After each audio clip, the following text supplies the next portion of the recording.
অন্যের থেকে শোনা কথা খুব তাড়াতাড়ি বিশ্বাস করবেন না।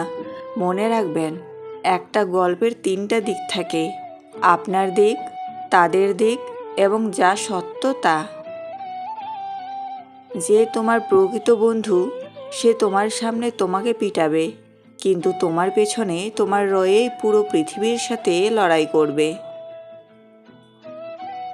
মানুষের বোঝার ক্ষমতা যত গভীর হয়, মানুষ তত নীরব হয়ে যায়।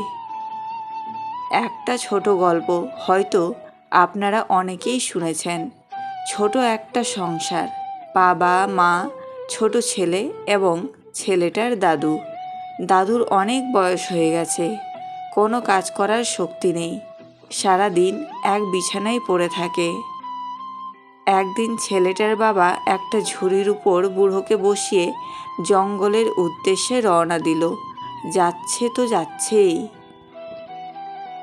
বেশ কিছু দূর যাওয়ার পর ছেলেটা হঠাৎ তার বাবাকে জিজ্ঞেস করলো, বাবা, তুমি দাদুকে ঝুড়িতে করে কোথায় নিয়ে যাচ্ছ?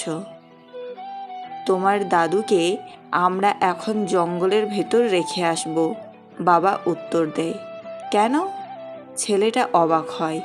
কারণ তোমার দাদু তো বুড়ো হয়ে গেছে, কোনো কাজ করতে পারে না, আমাদের কোনো উপকারেও লাগে না, শুধু খায় আর ঘুমায়। কি লাভ তাকে বাসায় রেখে? তাই তাকে আমরা জঙ্গলে রেখে আসতে যাচ্ছি। ও, কিছুক্ষণ কি যেন ভাবে ছোট ছেলেটা, তারপর বলল, ঠিক আছে বাবা, কিন্তু দাদুকে রেখে আসার সময় আমরা কিন্তু অবশ্যই ঝুড়িটা নিয়ে আসব। কেন? একটু অবাক হয় বাবা। কারণ যখন আমি বড় হব, তুমি তো তখন বুড়ো হয়ে যাবে, দাদুর মতো। তখন তুমি কোনো কাজই করতে পারবে না, শুধু খাবে আর ঘুমাবে। তখন তো তোমাকে বাসায় রেখে আমার কোনো লাভই হবে না। শুধু শুধু তখন টাকা খরচ করে নতুন ঝুড়ি কিনতে যাব কেন? এই ঝুড়িতে করেই না হয় তোমাকে জঙ্গলে রেখে যাব। ছেলের কথায় চমকে উঠল বাবা।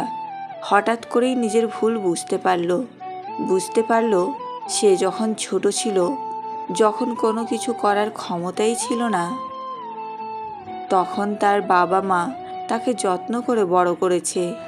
আজ তার বাবা বুড়ো হয়ে যেন শিশু হয়ে গেছে। ছোটবেলায় যেমন তার বাবা তাকে বুকের মধ্যে আগলে রেখেছিল, এখন তেমনই তার দায়িত্ব হলো তার বাবাকে আগলে রাখা। এই সময়ে তার বাবা প্রতি সেবা হয়তো একটু হলেও তার বাবার প্রতি ঋণ শোধ করা হবে। আয়না যদি মানুষকে তার চেহারা না দেখিয়ে মনকে দেখাতো, তাহলে মানুষ চেহারা সুন্দর না করে মন সুন্দর করার জন্য ব্যস্ত থাকত।